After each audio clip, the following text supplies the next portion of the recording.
I truly believe, especially for me, it has affected and it changed my life. And it really starts all the way back in second grade for me because I am dyslexic and everyone told me that I shouldn't even try to go out for the plays or reach for my goals because I couldn't read in second grade. But also my tenacity kicked in. So when someone tells me I can't do something, I say, watch me. And against all odds, I taught myself how to read or at least audition, and I got the part of Betsy Ross in the second grade play, and that kept me connected. Let's learn how our next guest gets up, dress up, and show up on purpose. Enjoy the episode.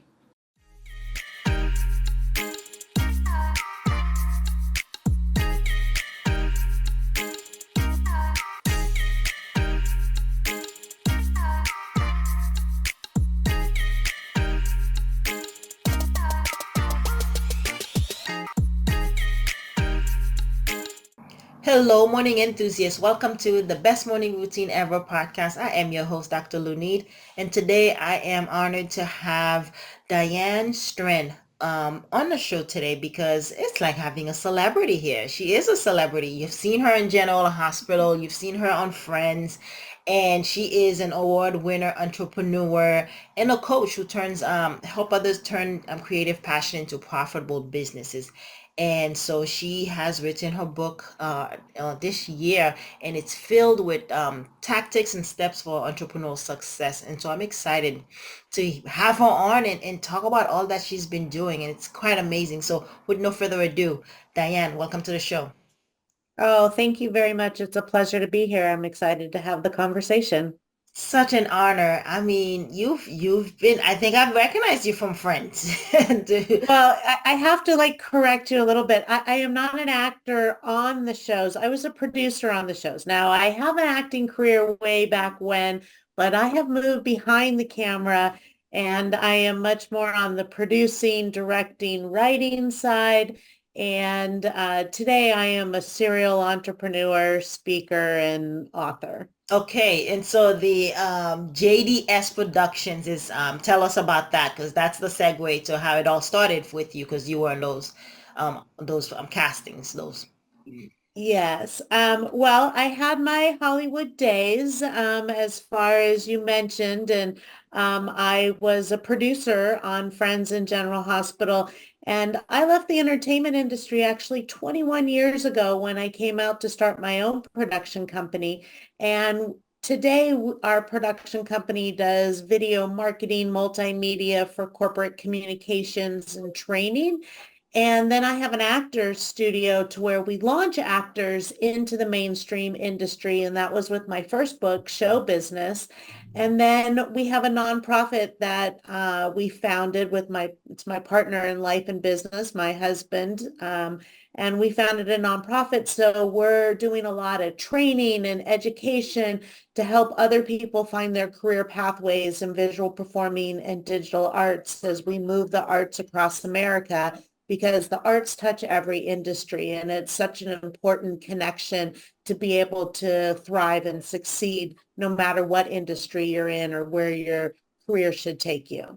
Such a powerful way to give back because I did see that you got the 2021 Nonprofit Award of the Year from Temecula Valley Chamber of Commerce, right? Because then that's you feeding back into the community the value of the arts and science and how to kind of keep it going.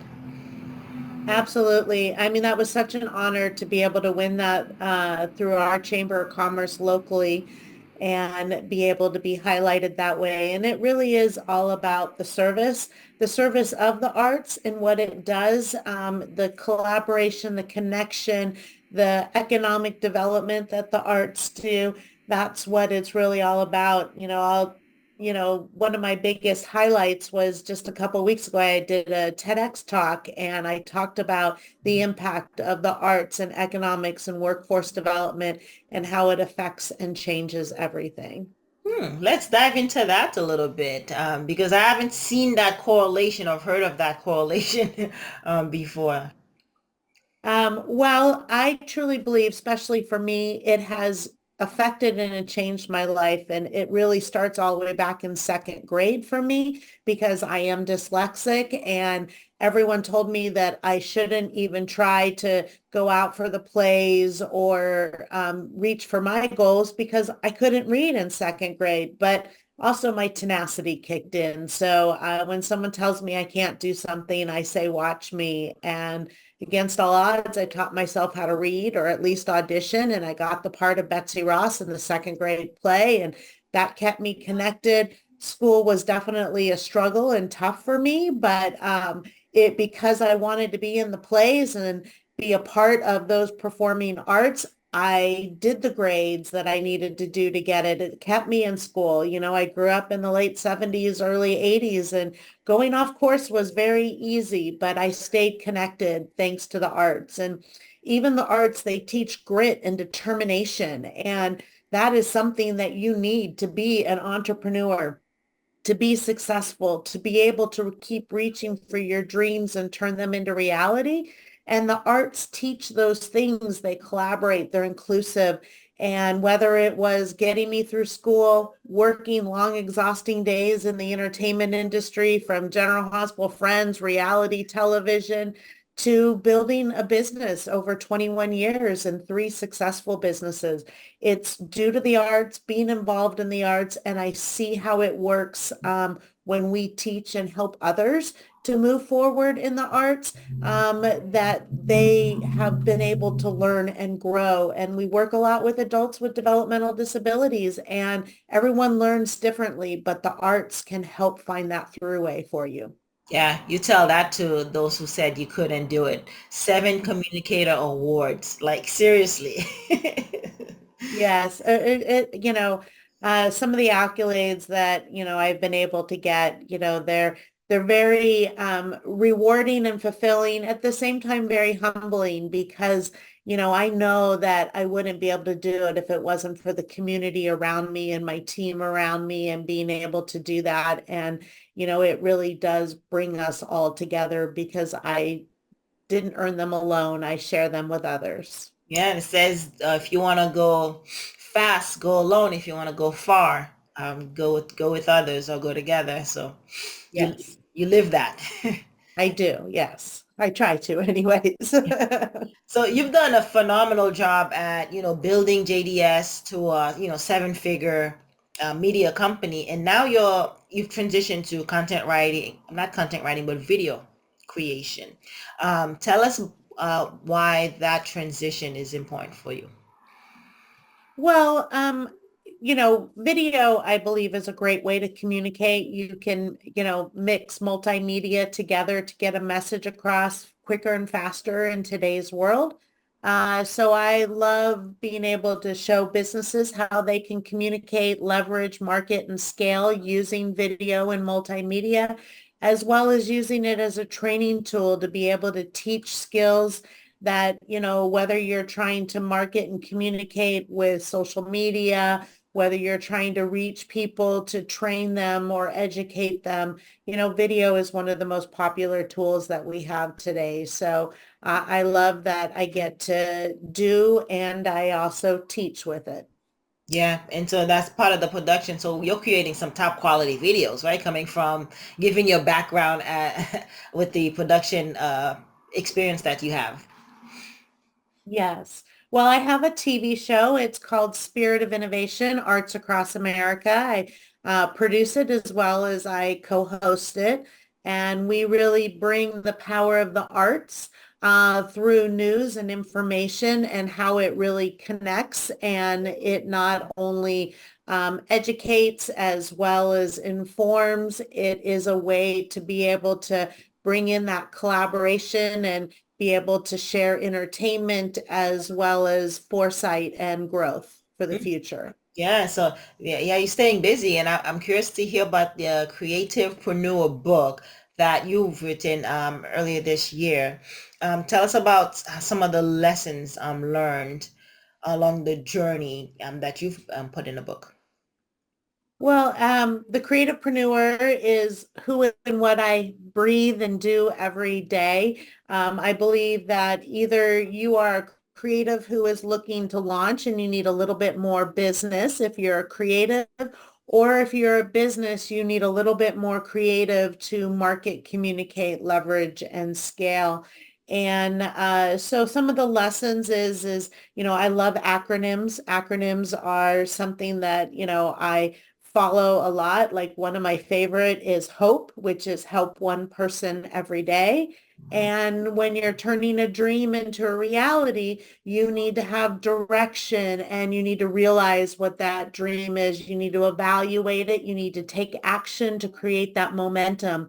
So those are some of the acronyms that I kind of derive out of words that we all say. I have a dream, or I have a goal, or I have, I want to hope for something. So if you put a little bit of power words behind it as a creativepreneur, it helps make those things come to fruition.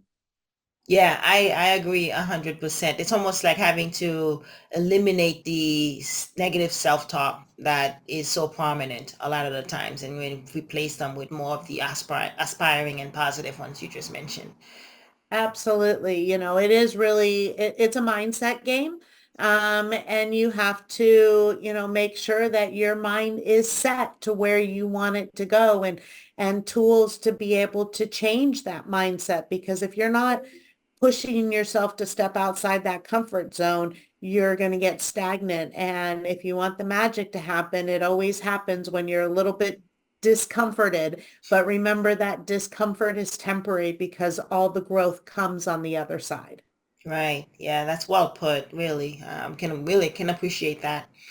For a lot of people who are creating content, it's noisy out there, yeah. It's very noisy with all the content that's out there, be it video, blogs. How can one stand out in the midst of all this? Well, I believe that one of the ways that you can stand out is to be seen. You have to really push yourself to be seen, which is doing the things that need to be done, pitching, getting yourself into articles, getting yourself onto podcasts like this, being able to share your message. And remember that it's your responsibility to share your message, because if you're not sharing it, somebody else is sharing a message that's similar, but they're not doing it with the heart of service that you may be coming with to be able to fulfill that. And just remember that, if you're working with others, that you are there to serve. And then, it will come back to you in tenfold. So go with the mind of service, and the reward will be beneficial for all. Heart of service. Nice. For the, we have ChatGPT these days for content creation. We have all these new technologies that is set to make streamline the process for us. What do you see the future of media and entertainment looks like for entrepreneurs? How can they navigate this space with all the technology that is ahead? Learn it. Learn it. That is my advice, is learn it. I use AI technology all the time. Work smarter, not harder. You're never going to remove the human from the process if you understand the technology, because the technology is just going to make us move faster. It's not going to take away our intuition. That's something that AI will never have, is intuition and being able to foresee into the future. They can only predict off the past. So in that sense, you have to be able to understand the technology so you can bring it and incorporate it and make that technology work for you in a great way. Because, you don't have to, as a writer, my thoughts go 100 miles an hour. So if I can put my 100-mile-an-hour thoughts into a program like ChatGPT, it's going to help me organize that thought and all those thoughts. So it's just not squirrel brain going around and I don't accomplish anything. It'll kick it back to me, and then I can rework it, and then I can make it my own. But it moved me past the day and a half of what idea do I go with? Do I follow this? Do I do this? And the brain that just goes a million miles an hour, that sometimes takes us as humans a day, day and a half, 3 days to get past what, we all call writer's block, right? Where you kind of go in there. It's because we have too much going on at one time. But the AI can help us streamline that and then hit it as we need to and move through it. So work smarter, not harder. And embrace it. Yeah, I like that. Embrace it and use it. And so it complements you, your style, your intuition. And then we work it as you say. Yeah. I like You that. have to learn how to, learning how to use AI is a skill. It's a skill that we teach out of our studio here and making it work for you. I mean, I was writing, video scripts and sales leads and different things that you have to do. And you're still, I'm still writing 3 paragraph prompts, but now it's giving me back the content that I need because I can just put all my thoughts into there and let it come out in a way that is like, that would have taken me a day and a half to write, where I could just put all my thoughts into it and I got it back in about 15 seconds, right? And then I can doctor it up from there and move forward. Yeah, and it's super precise, and I find it works a lot better when it has memory, when it knows all the business, when it knows all the context, and it just gets smarter and Absolutely. smarter that way. It builds upon it, It does, Uh, yeah. yeah. Diane, tell us, how do you get up, dress up, and show up? What's your morning routine like? Well, I would say I'm not a consistent morning routine where I do the same thing every day, except for the fact that, I talk to myself every day. I always take, a good 10, 15 minutes to think about what my day is going to bring, how I'm going to prep myself, the things I want to make sure that I'm prepared with as I roll through the day. Some days are gym days, some days aren't, some days are where I have more time to get ready than others, but I always take 10 minutes to make sure that I know what's ahead of me, what I want to be prepared for, and then get myself in my right mindset to make sure that I'm coming with a mind of service. I'm coming with being positive, kind, and thinking about how I can help at least one person every day, provide hope, make somebody's dream come true. And when I can get my head in that right space for, 5, 10 minutes, the rest of whatever is going on just seems to fall in place, whether I'm taking that time on the treadmill or I'm taking that time to just sit in my bathroom. Sometimes I might need a little pep me up. I turn on some music and I get myself moving and creating a little momentum and motion because, when you are in motion, you create that momentum and you can take the tiny wins into the big wins. And, I feed myself some good reading information, not long. I'm not a reader. Obviously, I'm dyslexic. It's one of my toughest things, but I love to read an acronym or read a quote that is going to, start shifting me into something else. So it's all about the mindset for me. Yeah, I agree. It's 100%. Um, the intention that you set in the morning, be it 10 minutes, 15 minutes, as for you say, is having that dialogue, that inner dialogue to prep you for the day. So you can show up for your clients, but show up for yourself too. Absolutely. And, it doesn't mean that I have to take 10 minutes and add that to my morning. I can take that 10 minutes in the shower. I mean, I'm getting conditioned on it because it's something that I do every day. So, I mean, and that is really a morning routine is something that you don't have to stop and think about, oh, did I do this? Or it's not like taking your vitamins. It's getting yourself in your right mindset. And if you can think about that, you're going to be there for everybody else. Start with yourself and then you can give to others. Yeah, the way you put it makes it a lot easier because then it's seamless. It's like brushing your teeth. You get up and you don't like, did I forget to brush my teeth? It becomes so habitual, so ingrained in your daily Yes. action that you don't think twice about it. Yes. You just do it. Fantastic. So tell us about where can we connect with you? Where can we find you, your book? Well, I have my book, Show Business, Breaking into the Industry as an Actor. The Creativepreneur officially launches at the first of the year. And I have my TED Talk coming out. So you'll find me on, of course, all the TEDx and TED Talk websites, but at Diane Strand, hashtag JDS family. You are going to find everything JDS, whether you're looking for our nonprofit, our video production company, you're an actor. If you are looking to want to do what we do, we are moving the arts across America. You can find that, and I can help you launch your own creative academy and your own business and show you how to do that. So whether you are on social media, look for Diane Strand, JDS, or Spirit of Innovation and DigiFest. That's a little bit about who we are. Fantastic. I mean, you've been doing such amazing work, especially with the JDS Creative Academy, working with the youth at risk and adults with some special needs. I mean, it's just phenomenal how you feed back into the community that speaks to you as a leader, and really appreciate all that you do. Well, thank you very much. I appreciate your words of encouragement because that's, what it's about to be able to keep doing it. So thank you so much for taking the time and joining us today. Thank you. It was a pleasure to be here. I enjoyed the conversation. It's fantastic. Hope you enjoyed today's episode. Please comment and tell us what was your favorite part, your favorite habit that you are going to try out for yourself today. Comment below. If you haven't already, be sure to subscribe. Until next time, I will see you at the top of your best morning routine ever. Stay blessed.